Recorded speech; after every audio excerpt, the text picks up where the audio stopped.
Hi friends, today we are going to be talking about fantasy maps, but not the type of fantasy maps that you're probably expecting, where it's like a whole landmass, perhaps even the whole world.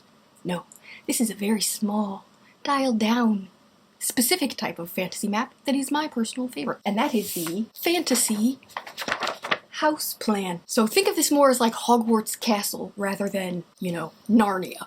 It is a building, a place, a home, where the majority of your story happens to take place, such as Hogwarts. This fantasy map that I'm going to be showing you, this map, and then I'm going to tell you how I made the map, in case you want to make one yourself, because it is a delight. It's quite fun. So, this fantasy map that I have made was for my novel 2 novels ago. So I'm currently working on the second draft of my 6th novel, a young adult fantasy. My 5th novel I'm currently querying, and that is a young adult mystery. This fantasy map goes with my 4th novel that I queried unsuccessfully. Nobody wanted it. It was a young adult fantasy, but it was such a low fantasy that it was almost like sci-fi? I don't know. Nobody wanted it. Anyway, it might have been too cross-genre-y, but the majority of the story took place in this old abandoned manor house that became like their headquarters. And that is what I have drawn right here. It went out of hand, out of control. I could not contain myself. I spent like weeks making this map.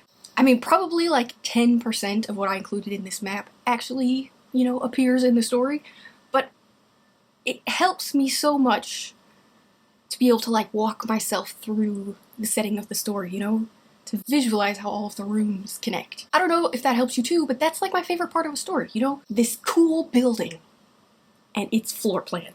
I love it, I just love it. So, this fantasy map has 4 pages. One page for each level of the house. Do they ever go in the basement in the book? No, they do not. Did I draw a basement to scale? Yes, I did. And then it also includes a 4th page for a garden. A garden that they could support themselves a year long with vegetables and fruit. And my goodness, is it all detailed. So, this is like my favorite part of world building. Is the development of like one specific location. It is a map, a house map, in a fantasy world, but it does not include the rest of the world, because, I don't know, I have never written a fantasy where the saga takes place over, an entire continent. My fantasies are always located in, like, a few small, tight-knit places, like a locked-in type of mystery. That's, like, my favorite type of thing. So, I will begin by giving you a detailed view of this map from 2 novels ago, Abandoned Manor House, that becomes the headquarters for the main characters. A large portion of the story takes place in this manor house. The vast majority of what I have planned in this map is not included, but that's okay. It's in my mind, and that's what matters. That's where the fun happens. And then, afterwards, I will tell you how I made this map, in case you want to make your own, which I highly suggest you do, because it helps you visualize what your characters are seeing, and, you can put in, secret passageways, and crumbling foundations and everything that you want you can include in these maps, and I will show you how. Alright, we will begin with the main floor. So, this was a manor/mansion. I kept calling it a manor, but it's a gigantic house. Each room on the main floor is approximately 36 by 24 feet. You've got your porch, your flagstone entrance hall with the stairs going up, your dining room, your pantry, kitchen, gargantuan, sunroom, bathroom, laundry room, family room, screened-in porch, library, secret library, office, connected by a secret door, guest room, living room, hallway. The hallway is approximately 5 feet wide. Not to scale. The other rooms I tried to make to scale, hallway not so much. Interestingly, the characters spend the most time on the 2nd floor. So even though I put all this furniture here, this is an abandoned manor house, remember? So it takes time for it to grow into what it becomes. And so originally there actually isn't anything on the 1st floor. They don't use it because they are in hiding in this old manor house. So even though the rooms are here, there's really not much use to them at the beginning. Then we have the upstairs. This is where the majority of the house takes place. I don't know if you can see, there's a little E down here that faces east.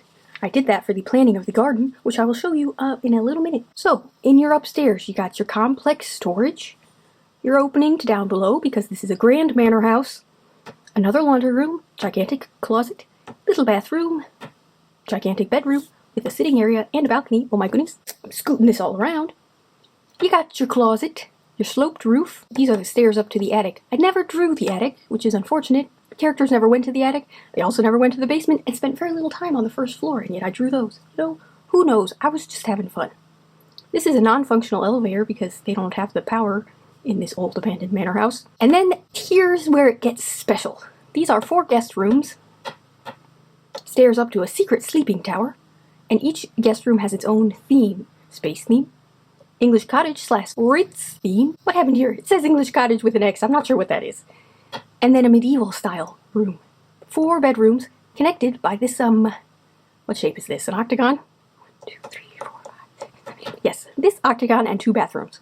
Okay, I put this in here because this is like the dream part of my home. Okay, see, when I was a child, one of my uncles moved into a house, an old house up near Cleveland, and we went to go see it. And it was, I don't even remember what the rest of the house looked like, but when you would go up the stairs, there was a door at the top of the stairs. And then you would stand on this little landing, and there would be doors for 2 bedrooms, a bathroom, and a closet. So you would stand on this little pentagon of old wooden floor, and there would be doors on all 5 sides. You could close yourself into all these doors. And I loved it. I just thought it was the best part a house could ever have. So naturally, I needed to include that in my fantasy house map. But since this is a manor house, I went a little hog wild, and it's gigantic, you know. As all the rooms are, as they ought to be in a fantasy manor house. So, in real life, it was teeny tiny little pentagon, but in my fantasy map, it is a large octagon with all these different rooms coming off, and you can close yourself in. All these hallway spots have doors, and you can close yourself in and have a door on each wall. For some reason, I love that, so I included it in my fantasy home. Next, we have the basement. The characters did not step foot in the basement one time in this book, but I figured, you know, old manor must have a basement. So, I included a large portion of the basement for utilities, a security room, movie theater, craft room, a 1970s decor room, because I believe all basements should be decorated in the 1970s decor, a storage room, a cabin room, and a workout room, food storage, because they had that large pantry, stairs. Oh, this was a secret little camping room that was beneath the porch. Originally, this was going to play a portion in the story, but then I figured they don't need this secret camping room because they're in this secret manor, and it had been a trilogy. I only ever wrote the first book because nobody wanted it. So, never made use of this secret camping room, but it's here. It's here on the outline. And now, finally, the garden. So this was the property. It was about 200 acres, 196 acres, on this little piece of paper. Each little square is an acre. There's the house. A pond, fields. Here is the garden. It's an acre long, an acre garden. And then, if you scoot out here, here's an acre. 10 by 10 acre garden. You got all these beds. I don't even know how many beds I put in there. 22, I think. 23. I added one for peanuts. A little orchard. Grapevines. Corn. Blueberries. Raspberries. And then, I went down further, and I broke it down into square feet. And I was like, here is how you grow celery, kale, or romaine lettuce. Here's how you grow tomatoes. Here's how you grow strawberry peppers. Did I need this for the book? Absolutely not. But it was a very fun portion of the book because I was thinking about them growing their food. And I was trying to make it as realistic as could be, so I thought, why not just plan it out how it would be in real life? That's what I did. Here's my little key. See, that equals 1 square acre, but only up here, not over here. This equals potential clearing for more field area because this is all wooded. And there's a windmill for energy, because the abandoned manor, you know, they come to it when it's abandoned, and it has no electricity or anything. Also, I spent a lot of unnecessary time looking up how to actually grow things, and then I would write down these little tidbits that sound like spells or clues or something. You plant anise by grapes, but not by basil or carrots. You know, it's like a poem. It's gorgeous. I love it. I love this part of world building. So, this is my intense fantasy house map. I had a heck of a fun time planning it, and I love to just look at it from time to time, even though I wrote this was my novel from 2 novels ago. I'm currently working on my 6th novel, and this is from my 4th novel. But you know, we still love it, so we keep it and we look at it, because it's a delight. It's a delight. Now I will show you how to make one of these on your own, if you would like to. If you're not even sure where to begin, this is where I begin. I got this book in 2014. They sell them like at the drugstore, at Barnes & Noble. You can get them. And it is a book of houseplants. So you can flip through the book. Well, you can flip through the book. And it gives you an idea of what houses look like on the outside. but also what they can look like on the inside and all the little connections and rooms and little things in there. See, a little oven, a little porch, a little foyer, tiny teeny walk-in closet. And it just becomes so fun, and I would study these, like just memorize them to see all the good little nooks and crannies in there. And then I would figure out what I like and what I don't like. I have never been a fan of open floor plans. This book's from 2014, but I'm pretty sure we were still in the open floor plan or room just era back then. So these are all open floor plans. See, this is just a post with beam. It's not like a wall. All my rooms are separated by walls because I like to keep the sound contained in the room where it originates. So I purposefully planned to have a long hallway connecting the rooms rather than just a bunch of open walls, because I don't like that. But you know, it's your fantasy house. You can do whatever you want. So you get a book like this. You look at all the house plans that they got in here. There's a million. You find the things you don't like, the things you do. You can imagine the roof lines and stuff. And then you get to work making your house. So let's imagine your story takes place in a location such as Hogwarts or the old manor house, where the vast majority of the story takes place in one location. So here's what you're gonna do. This is what I did. This was my key. It is a half of a piece of the note card. I measured the edges. It's 3 by 2, and then I was trying to make it to scale. Here's where we're going to do some math. It could be wrong math. If you know math out there, close your eyes for a minute, because I don't know math. In my head, this felt true. It could be all false, bad math, but you know, it's a fantasy, and so maybe this is how math works in their world. So here we go. The note card is 2 by 3. I wanted one edge to be 36 feet, which equals 432 inches. So then, that's the long edge of a room, and then we needed to figure out what the short edge of the room was going to be. So then you do some math. Who knows if this is real math? This is just what I did. 432 times 2 divided by 3 equals 288 inches divided by 12 equals 24 feet, exactly on each side. 36 by 24. That was the size of each of my rooms. Then I planned out what type of rooms you need on a main floor, and I put living room, and then, you know, family room, kitchen, library connected by a hallway. Some of these rooms I thought, my goodness, 36 feet, that's gargantuan. So I closed this part off here. See, I exited out. I was like, yeah, we don't need that in this room. And over here, I split the dining room off so we could also have a pantry that was 25 by 11. And I just based everything off of this measuring stick. And so this sunroom is 25 by 25, and like office 25 by 25. I had this on here, but then I thought, man, this manor is getting out of hand. It's gargantuan. So then I kind of exited it out a little bit, make it smaller. And then here's my secret library connected with secret doors. Office, secret door. Fish tank, because you gotta have a fish tank in a fantasy manor. And I made everything based off of this. My hallway is not to scale because I ran out of the willpower to do math. And so I just made a hallway, and then I just pretended it was 5 feet, and I just called it 5 feet. So then you just go crazy and you have fun and you make a house. So what you're gonna do is, after you have your little key card planned out for the size of your rooms, you're just gonna go around and make, you know, little guesstimates for the size. You don't have to be specific this first time around. So there's one room, and then you think, how many rooms do I want on my first floor? What do I want them to be shaped like? Do I want them connected by hallway? This would be hallway. Hallway. More likely to scale. And then you just play.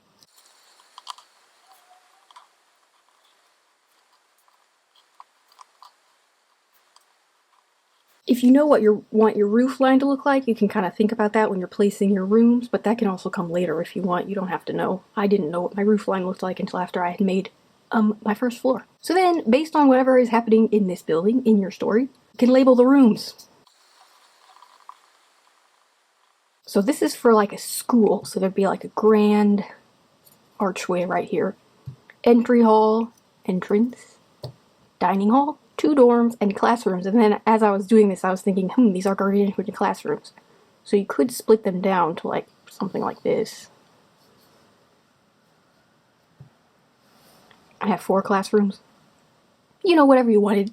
You didn't even have to work to scale. I just liked it to be working to scale. And then the fun part is you get to start filling your rooms with stuff. So in the dining hall, there'd be like a big, huge, grand table.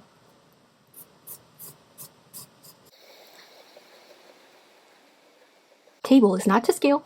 Maybe there's some potted plants. Maybe there's a grand winding staircase in the entry hall that goes up to an upper level. Maybe there's a secret door underneath the stairs. Goes into little tunnels back here that you can use to sneak out of the dorms. You know, whatever you want, you just go crazy. In a classroom here, you got a chalkboard, some desks,